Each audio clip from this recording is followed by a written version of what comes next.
I would say three, two, one. All Sorry. right. All right. Hello, Iddry. Welcome to my third podcast.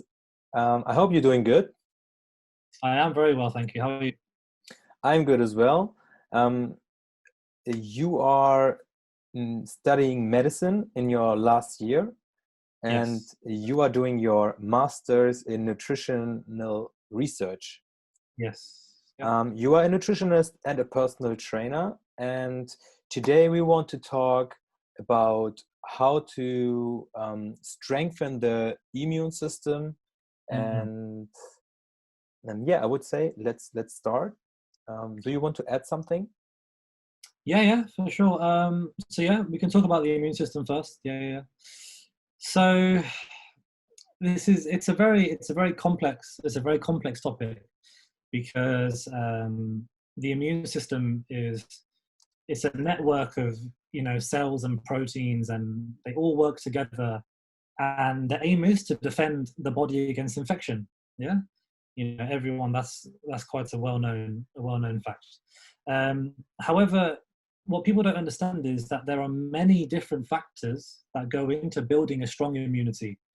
Mhm. And in my experience with clients and family and friends and things, I feel like a lot of people, they focus on micro dietary changes, so very very small changes in their diet, in the sense that they'll drink a vitamin C drink, or they'll have some garlic because of the sulfur compounds inside garlic, and they'll think that, oh yes, I'm boosting my immunity, right?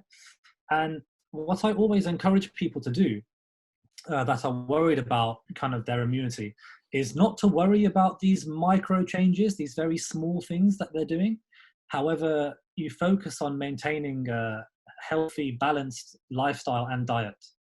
So, it's all about overall dietary changes and overall lifestyle changes. So there are many things, such as making sure you get enough sleep every night. Studies have shown that people who get 6 hours or less, they are more likely to catch a cold and other common illnesses. So making sure you have 7 hours or more is very good for your immunity. Eat more nutritious whole foods. So things like, legumes, fruits, veg, nuts and seeds. These all have high levels of antioxidants that reduce chronic inflammation and inflammation in the body. And lots of studies have shown that this allows you to cope with illnesses better. It allows you to recover quicker. So yeah, the literature on that is pretty strong. And then you've got other things like, consumption of healthy fats. So we all know, some healthy fats. You've got your omega-3 fats that are anti-inflammation. So they have anti-inflammatory properties. And they also reduce the risk of heart disease. And then you've got things like managing stress levels, engaging in exercise every day. And this one thing is staying hydrated. I feel like not many people are aware of the importance of this, because having enough fluids and water in a day, it doesn't directly protect you from bacteria or viruses, but it prevents dehydration. And not being dehydrated, so being hydrated, is very important. If you're dehydrated, it can cause headaches, it can reduce your physical performance, it can decrease your focus, it can decrease your mood levels, heart and kidney function, and all of these things, they can then increase the likelihood of becoming ill. I So see. dehydration as an indirect effect on your immunity. Mhm. So, those are some of the main lifestyle factors and choices that I think as a whole people need to work better on, and focus less on the little, vitamin C or, sulfur or antioxidants. I feel like people need to understand that there's a lot more factors to it, and focus on maintaining a healthy lifestyle in general. I see. So a good thing to remember is like get enough sleep. Hmm. When you wake up, the first thing you do in the morning, two big glasses of water first. Yes. And don't drink the coffee, because you need to wake up naturally and then drink your coffee after you drink your water.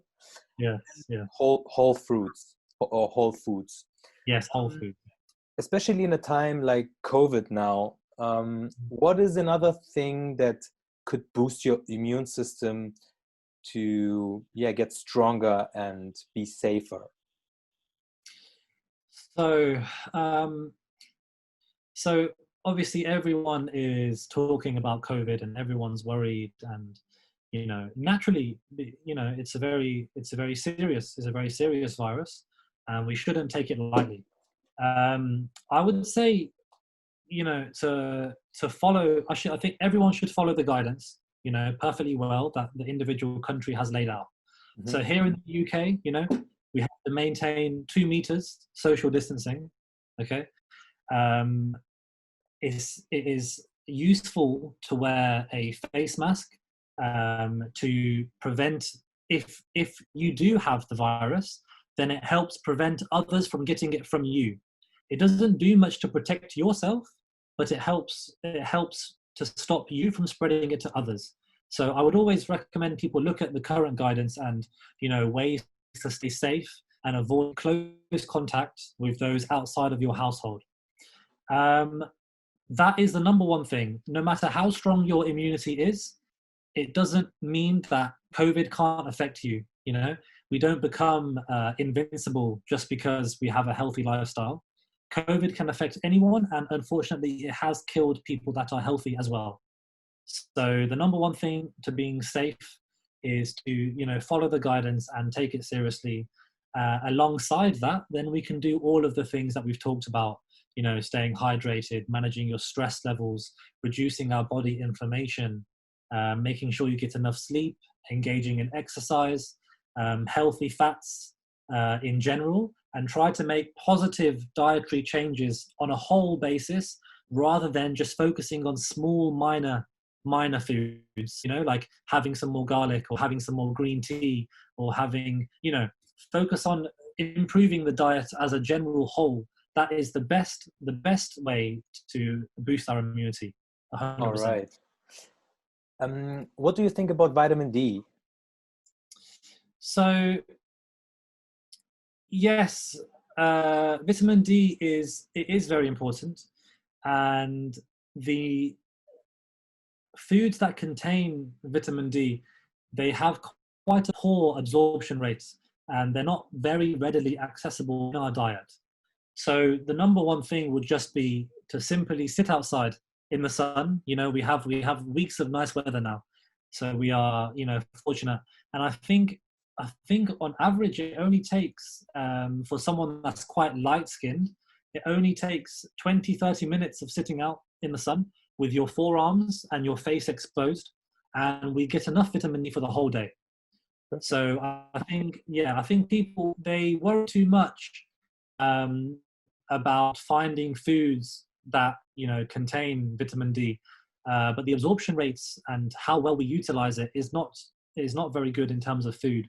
So we should wholly focus on making sure we go outside and we engage in exercise, and we don't stay locked away in the house. So I encourage clients and people to, especially in nice weather where there is a bit of sun, just to sit outside, go for long walks, make sure your face is catching the sun. So definitely, yeah. What are your thoughts on it? So I think it's really important for us, because all the life that exists on Earth is created because of the sun, I would say. Like, it's a major point. Yes. And I read something really interesting about it produces hormones in your body. Mm. And we all need them. So if you're not exposing yourself to the sun and have a really bad diet, for example, you're eating an animal meat which never saw the light, so this meat have not the same quality as the animal who was like outside enjoying the sun on the skin. When you go outside and you feel the sun on your skin, it feels so good, but many animals don't ever have that. So if you consume this type of product, I would say that it's not really beneficial to you, especially when it comes to their food, because they don't eat a very, very complex, they don't have a complex food intake, and they get like antibiotics and other medicinic things. But yeah, I think sun is really important for you, and I try to go outside like for 1 hour at least. Yes. And get grounded a bit, walking to the forest or driving a bicycle around. Just get your daily vitamin D. And I think it's also very nice that it's the purest form. It don't have any dirt in it. It comes directly from the sun, and it's for free. Take it. Yeah, it is. Yeah, it's free, definitely. That's a very good point you mentioned about quality of meat and how the animals have been, raised and how they've been looked after. You're right. There are lots of factors that go into quality and, to make sure that whatever we ingest and consume, we make sure it is of high quality and we know exactly what we're eating. So definitely, we should always look for, completely organic and completely free roaming and animals that have had less stress and, that haven't been caged all their life and they haven't, been able to roam on open grass. Definitely, these things, people think it doesn't matter, but it does. It makes a large difference in terms of, you could be ingesting chemicals, you could be ingesting antibiotics, you could be ingesting, stress. Stress makes the quality of the meat, harsher and, less to a lesser quality. So yes, that's definitely a very good point. Yeah, nice. You also mentioned omega-3. So there is omega-6, we know it, and there is omega-3. For the people who don't know the difference, can you explain it for a sec? Yes, for sure. So basically, fats are broken down into saturated, unsaturated fats. And under unsaturated fats, you have polyunsaturated and monounsaturated. So there's another subcategory.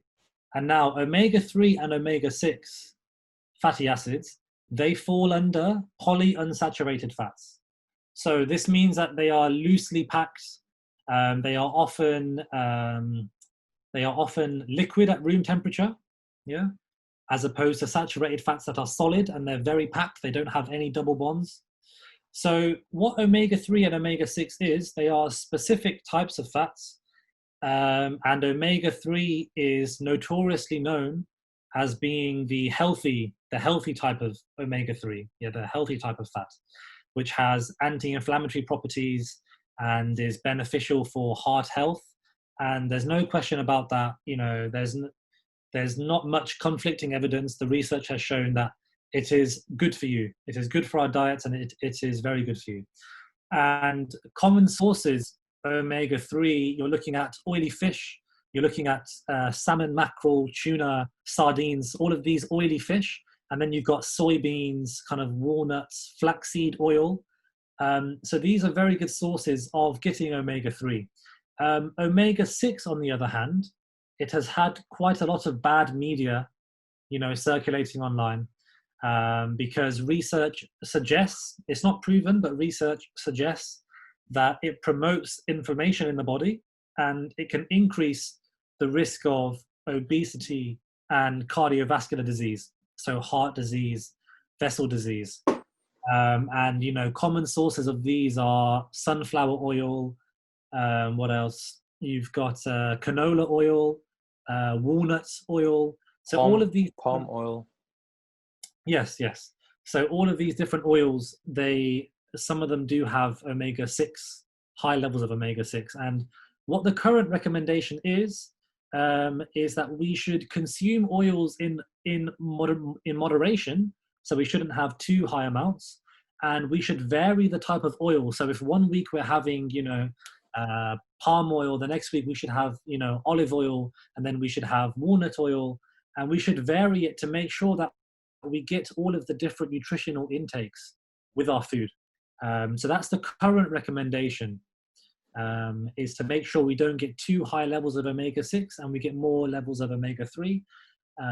So that's kind of how fats are broken down, and they're subcategorized. You got saturated, unsaturated, and then under unsaturated you have monounsaturated and polyunsaturated. And omega-3 and omega-6 are just a type of those fats. I see. Okay. Yeah. I hope I could shed some clarity on. It does get quite complex, and it's not that important for the average person to know. But to kind of keep away from the more unhealthy types and to kind of promote eating the more healthy types, I would 100% recommend always. And I always look at that when I'm designing clients' diet plans and also, fitness plans.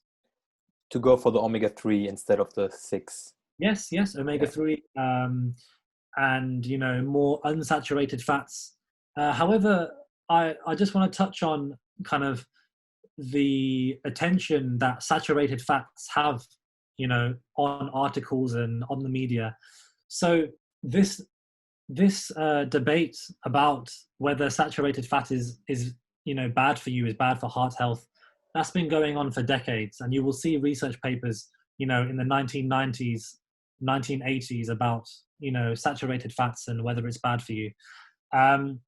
While it's clear that saturated fats, they raise certain lipids, so certain fats, they raise cholesterol levels and other things like inflammation in the body, that doesn't mean that it is certain that saturated fats increase the risk of heart disease. So there was a big meta-analysis research paper done in 2014, which looked at over 30 papers, and it included over 650,000 people, in this whole research. And they found, when they did all of the analysis, all of the statistical tests, they found that there was no association between saturated fat intake and heart disease risk. So it concluded that current evidence does not clearly support cardiovascular guidelines that encourage people to have less saturated fats and more unsaturated fats. So I just want to make sure that people understand that the research is not clear, and a big analysis did show that there was no association. So after saying that, however, I still do recommend people to reduce their saturated fat intake, but I wouldn't be so strict about it. I wouldn't encourage people to worry themselves so much, because once again, the evidence isn't clear at all. But yes, there are healthier lifestyle choices we can make, and omega-3 definitely very healthy for you. And if we can have our fats in moderation, because fatty foods are essential to they are essential to health. We need fats for energy. We need fats to absorb certain vitamins and minerals.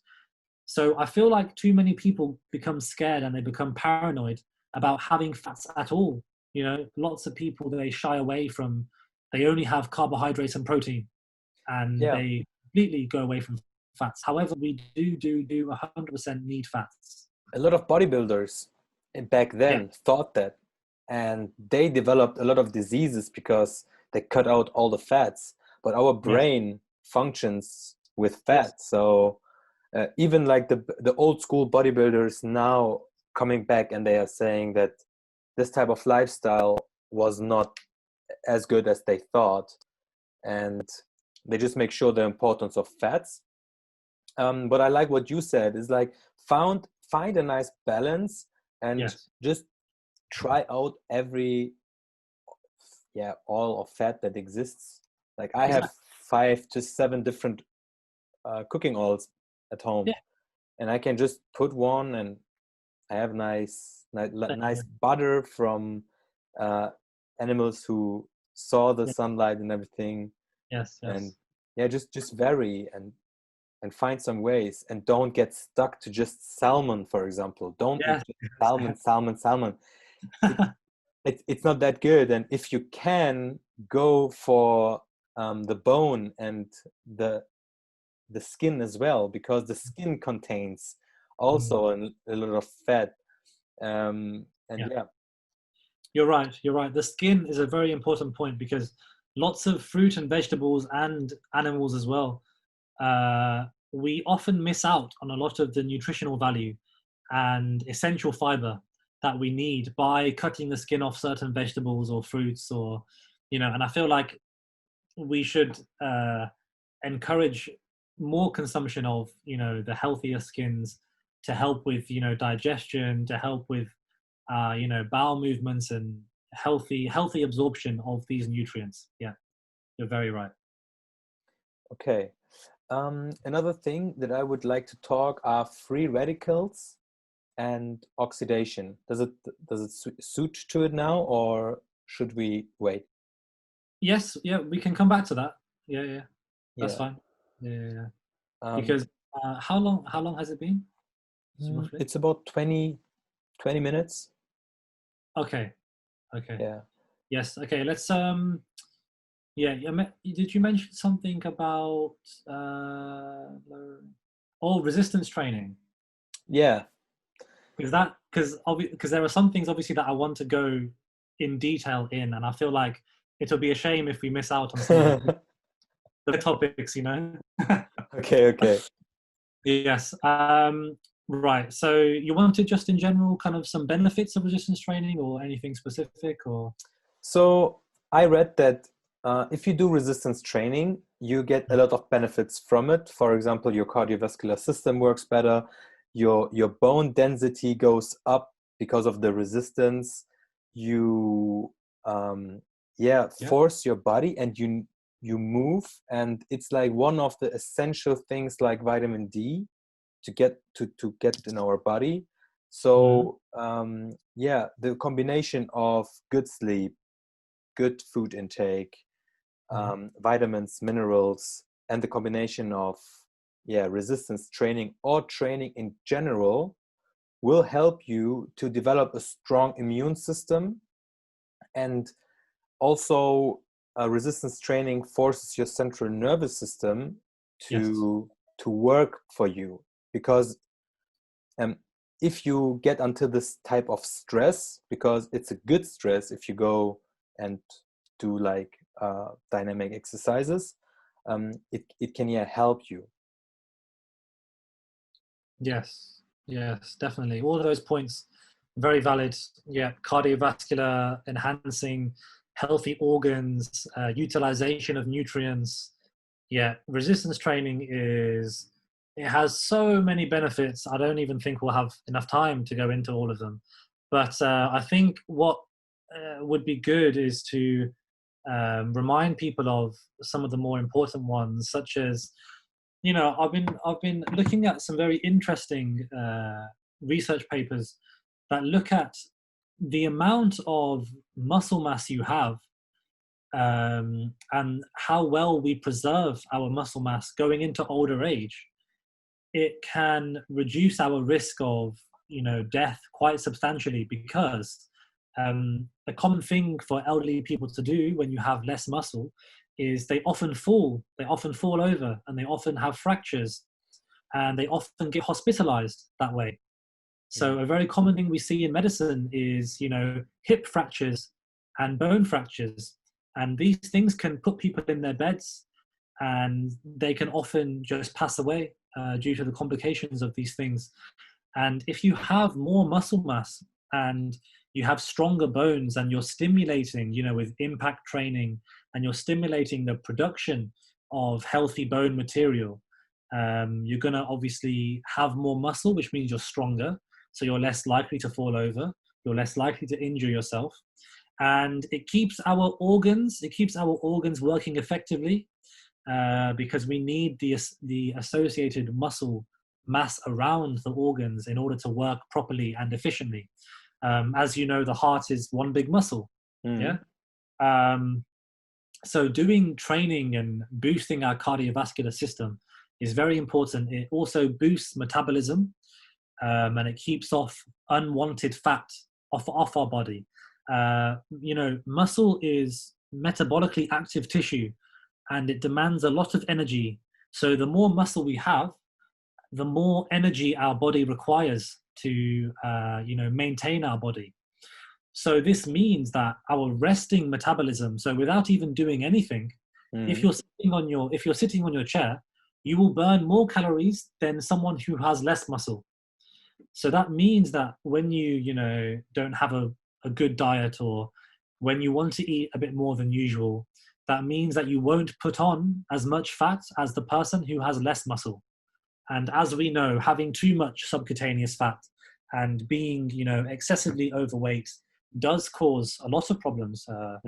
Obesity is a major, major issue, and it is only becoming worse in the Western world because of, sugars, which we can go into as well a bit later, because of the addictive nature of certain foods and the accessibility to these products in supermarkets that are very, very unhealthy. I remember 15, 20 years ago, you would only have some chocolates and sweets right at the front of the store, like near the till, near where you check out. Whereas now you go into any supermarket and you see 2-3 entire aisles of biscuits, crisps, sweets, sugary drinks, jellies, anything and everything you can think of. And that is a major, major issue. Yeah. Also Definitely. A topic where we can talk like hours about it, just about sugar. Oh, yeah. That is my entire year. My entire year is on researching sugar, the effects, looking at food marketing, looking at how companies, added sugars. So people think that it's only, sugary foods and kind of sugars you get in natural food. People think that those are bad. But what people miss out is, you have refined white sugar. So sugar that's been processed. They have been added to lots and lots of food. And I think a current survey suggested that I think 10 to 15% of the UK and the American population, they are having twice as much added sugar in our diet than is recommended. So 2 times the amount. And lots of, ready meals and processed foods, lots of food that you can buy in the fridge section or in the, already prepared food section, they contain a lot of sugars, even though they are savory foods. So you don't think they're sweet, but they have a lot of sugar in there because, sugar is a natural preservative. It extends the shelf life of a lot of food. And lots of companies, they will add sugar in there just because it means that they can sell their products, for longer. Oh. So, yeah, and that is a thing. People are not aware of this at all. And, there's an association between the worse diet you have and the less knowledge you have about healthy eating, the more likely you are to have processed meals and ready-made meals. That means you're having more sugar without even realizing it. Like, you can not have a chocolate or a biscuit ever in your life, but you can still have more sugar because of these ready meals, processed meals, things that have been refined carbohydrates, and things that are not natural, like not natural whole foods. So that's a very important point, and it's one of the biggest reasons I believe as to why obesity rates are becoming very, very high, is accessibility to unhealthy food. The fact that they are so cheap, and they are much cheaper than whole foods now. You can buy a massive chocolate bar that has 1,000 calories for £1.50. Find me any other whole food that you can get 1,000 calories for £1.50. Like it's a very sad way that food companies are dealing with products like this, and we shouldn't make healthy eating an expensive lifestyle choice. It really shouldn't be. And we should encourage people to stick to whole foods and things that you can buy in bulk, lots of fruit at one time, or lots of rice, brown rice and unrefined processed foods that, if we buy them in mass, then it means that they become cheap and they become affordable. So, right. Yeah, definitely. Those are things that I think obesity is very, very dangerous and has been shown to increase the risk of diabetes, cardiovascular disease, Even mental health can cause lots of mental health issues and can be a big factor into mental health. And that's a whole nother aspect, because my research is currently on mental health and I'm looking to go into that field in the future. So I can talk about mental health issues for a very, very long time. Yeah. Oh, nice. But Yeah. yeah, but it's interesting, and it's nice to see you going your path and Yeah. achieving it. And we need people like you. We need people who also get more knowledge in these topics to educate people. Like my goal or our goal now is to share the information for people to get stronger, to get a better and a healthier lifestyle. And Yes. I think Yes. everything you mentioned is totally fine and have high value. Thank you. Thank you. Yeah. I think, as you're right, it is very important to help inform and educate people that may not be as knowledgeable, and just give them something to think about, when they're making their choices about, how they want to eat and what they want to eat, and, how they want to exercise. And it's very useful if people know the benefits, then it becomes a positive reinforcement. So lots of people know that having lots of fruit and veg is very healthy for you, but they don't actually know why it's healthy. What is it actually doing to our body? That's, I think, is a very important motivating factor to keep people making healthy lifestyle choices.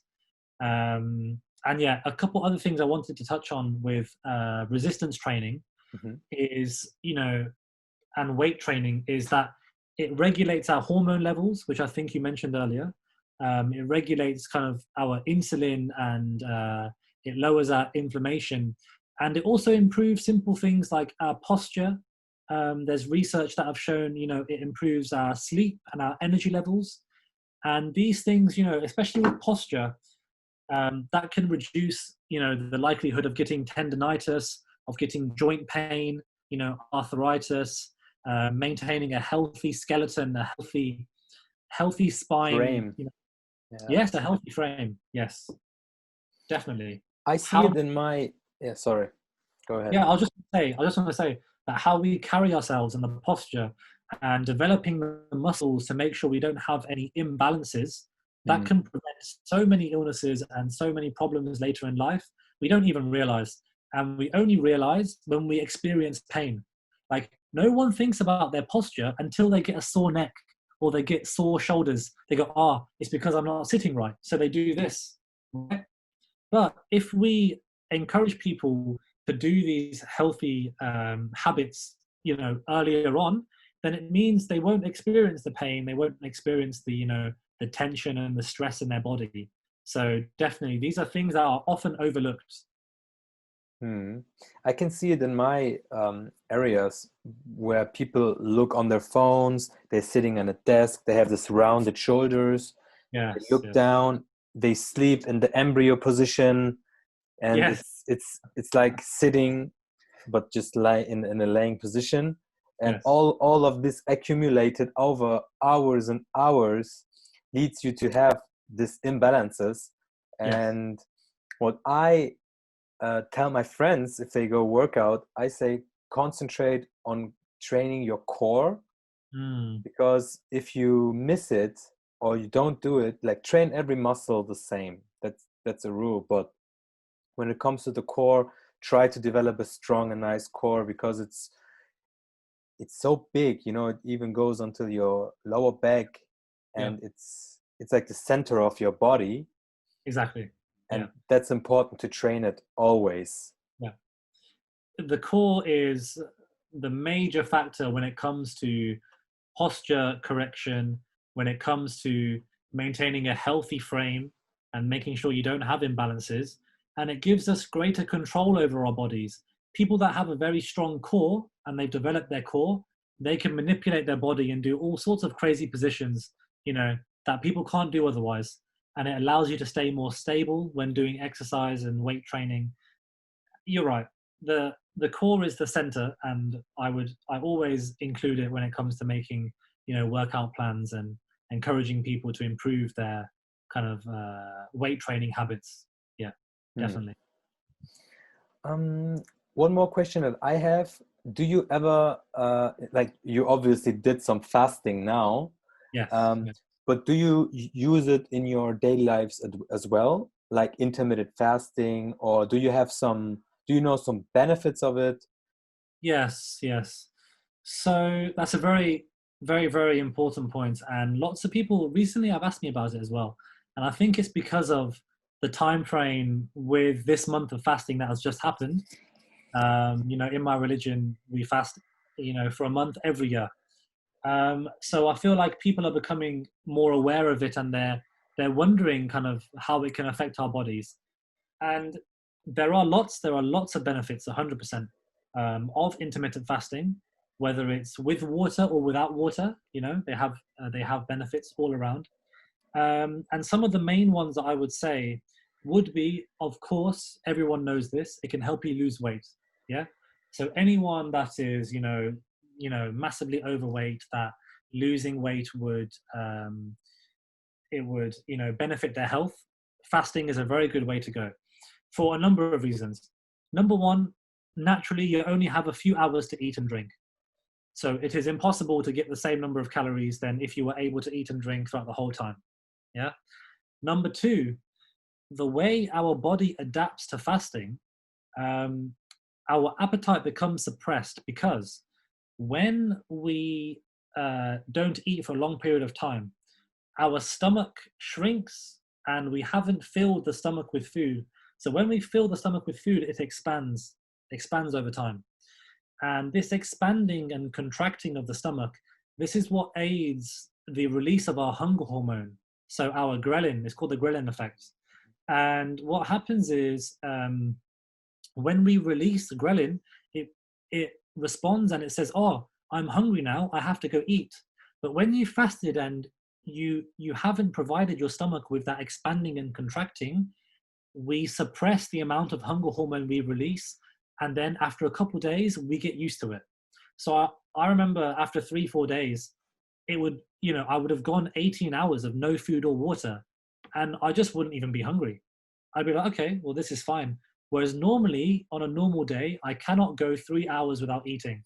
I am so hungry. I'm looking for snacks. I'm looking for food. I'm looking for fruit. It's just amazing what fasting can do. So that is how it reduces, it can help aid in weight loss, number one. Number two, it boosts levels of our growth hormone, and it spikes levels of growth hormone. So we all, people that are active and in the gym and they are, passionate about weight training, they know the effects of growth hormone.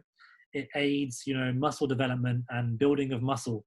So when we have a fasted workout, people often take benefit from having that spike in the growth hormone, which aids muscle protein synthesis. So the amount that our body is going to produce the muscle and repair the muscle fibers. So that's the second thing. It can aid in muscle growth and development. Number three, there's some evidence that shows that it can regulate our blood sugars over time, and it can reduce our insulin resistance. So insulin is our hormone that helps regulate our blood sugars throughout the day. And it becomes released whenever we have a large meal or we have lots of carbohydrates. It becomes released and our blood sugars go up and then they come back down again to normal levels. So what fasting does, it helps reduce the amount of resistance we have to insulin, so our body responds better to the hormone. There's no point having hormone if our body doesn't know what to do with it. So fasting is actually a recommended thing when it comes to dietitians. So when people have diabetes and they've been diagnosed with high blood sugar, and typically they would be overweight. So if you have type 2 diabetes, typically 95%, 99% of people with type 2 diabetes, they will be overweight. And having the excess fat in our body, that increases the resistance to insulin. So it means our body doesn't use insulin as well as it should do. So fasting can help with the weight loss, and it can also help with reducing insulin resistance. So that's another major benefit. So these are some of the main benefits when it comes to intermittent fasting. So increasing growth hormone, which will aid in muscle development. improving our response to hormones, improving our response to hunger hormone, the blood sugar hormone, insulin, and then obviously it can help in weight loss, and it can help in appetite suppression. The only thing I would try and encourage people to do is, because fasting reduces the overall amount of calories that we are consuming, we should try not to miss out on any of the essential nutrients. So any of the essential, fats, proteins, carbohydrates, and the vitamins and the minerals, and having a good amount of fiber. So we should try, even when we are fasting, to try and have a very, very varied diet in the 6 hours we have to eat. I mean, when you're fasting, it's even more important what you eat. Yes. I mean, if you break your fast with a pizza, you will regret it. That's very true. Yeah, it affects our mood. It affects our digestion. Immediately. We feel lethargic and we don't feel refreshed. No. Takes many, many hours. Foods that are high in carbohydrates and fats, when you combine carbohydrates with fats, it slows down the digestion. So it slows down the rate of digestion over, 6, 8, 10 hours. So our body will be trying to break down this complex food, and it will just make us feel quite run down and quite lethargic. So that's a very good point. It's about, yeah. Another big thing about fasting I was reading about was autophagy, that it's activating autophagy, which means that it's like a recycle system of the body. Do you know something about it? I have heard of it, yes. Can I explain a bit more? So it just means that you have junk in your body after like years and years of accumulating this physical body. So when you are fasting, you boost this autophagy, and it means that the old cell, which is not that good, it let itself eaten by a healthy cell. Yes. And it's like a rejuvenation of the body when you do it. You are healing when you're doing fasting, because you are like the doctor of your own system, the best one. That's a very good point, and this actually ties into oxidation and free radicals. So nice. So this point also ties in. So essentially what you're describing is the detoxification of our body through fasting and through cleansing the bodily systems. That is 100% very correct. And I feel like the main component to doing this is to encourage people to eat foods that have very good anti-inflammatory properties to reduce the inflammation, because we know now with studies that inflammation can affect every single system in the body, whether it's digestion, our cardiovascular system, our musculoskeletal system, our respiratory system, our kidney function, our liver function. So, and our organs are our best cleansers. They can clean our body very, very effectively. However, if we make it harder for them, then through inflammation and other unhealthy habits, then over time we have an accumulation of unhealthy toxins, unhealthy free radicals, and oxidation happening within our body. And you're right, fasting is a very, very good way to detox, to cleanse, to reduce the amount of junk that is going into our body, to allow our system to kind of come back to a baseline, to kind of reduce the inflammation, to stay hydrated, to have the antioxidants. So antioxidants, it is in the name. So we want to reduce the oxidation that is happening. So that's what they often miss the tie. The tie is antioxidants like certain vitamins and whole foods and fruit and vegetables and omega-3 and healthy fats. Yes. Herbs which are resistant to the season might be very, very powerful for our system, like rosemary and oregano. Yes. So to put it in your salad, for example, helps you to, I think it's called antihormetic. Yes. Yeah. Plant. I'm not sure exactly, but to go for this kind of stuff, to add some spices and herbs into your food. Yeah, herbs and spices. You're very, very right. Lots of them have some good foundation of research out there which suggests they have, you know, anti-inflammatory properties, metabolism boosting properties, detoxification properties. So definitely I would encourage, you know, spices and herbs to be added to people's food.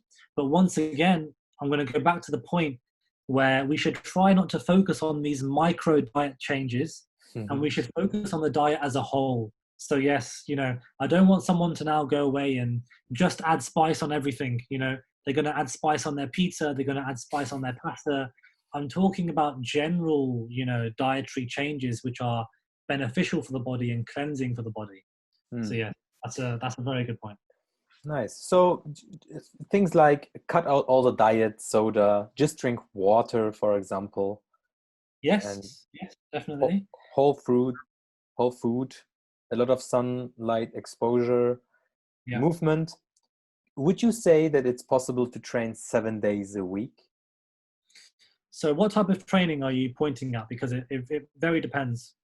Yeah, I would suggest light workout with light weights, 30 minutes to 45 minutes maximum, and maybe 1 or 2 sessions be cardio and the other ones resistance training. Yeah. So Yoga and stretching maybe on one day if you really sore. yeah, yeah. Yeah, that is the basis of that is correct. So, you know, to have the healthiest way of living, it has to be a combination of, you know, weight and strength training, cardiovascular system training, which a lot of people, including myself, I don't do enough of it. So I'm going to try to do, you know, more. And then also mobility and, you know, kind of rest stretches and exercises. They're very important to reduce the soreness, to increase the flexibility, to increase our posture and the benefit of our posture.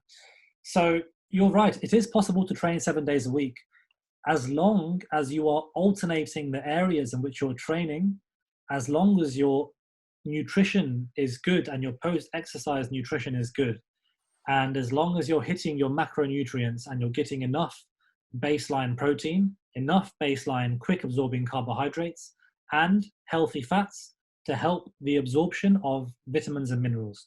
So yes, it is possible, but it depends on the goal, so the individual goal. So, you know, what does someone want to achieve?